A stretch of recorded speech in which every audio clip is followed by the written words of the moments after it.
Собственность, менчик. Эсиңдеби? Бул дүйнөдө бизге эчтеке таандык эмес деп айткан.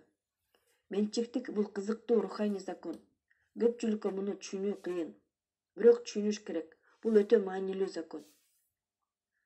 Өзүңдүн буюмдарыңды сакта. Чача бербе. Акчаңды дагы жөн эле корото бербе. Ысырап кыла берген жана акчасын дайыны жок чача берген адам эчтекеге жетпейт. Сен буюмдарыңды сакта. Бул өзүңдүн эмгегиң менен тапкандардын баарын баалаш керек дегенди билгизет. Анткени бул сеники. Бирок бул сен сараң болушуң керек дегенди билгизбейт. Эсиңдеби? Адамдар менен бөлүшүп жүр деген. Ошону менен бирге эле сен өзүңдүн буюмдарыңды жана акчаларыңды сакташың керек. Бул дүйнө ушундай түзүлгөн. Ал бизден тигини да, муну да талап кылат.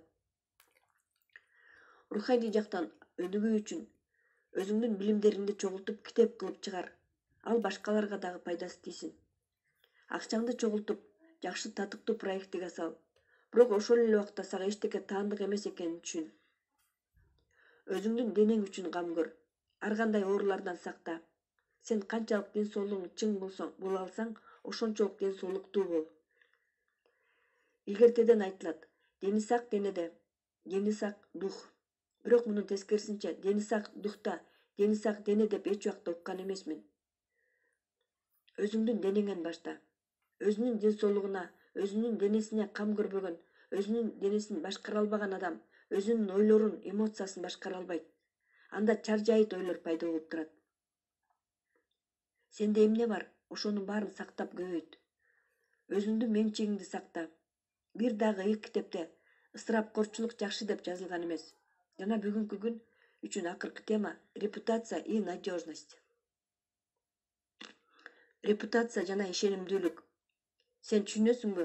Көбүнчө адамдар ишенимдүү адамдарды тандашат. Эсиңде болсун, эң жакшы репутация бул ишенимдүүлүк.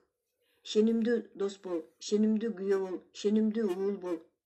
Өзүңдүн тагдырыңды ишенимдүү кур. Билесиңби, Иисус айткан: эгер өзүңдү бошотсоң, сенин айланаңдагы миңдеген адамдарды бошотосуң.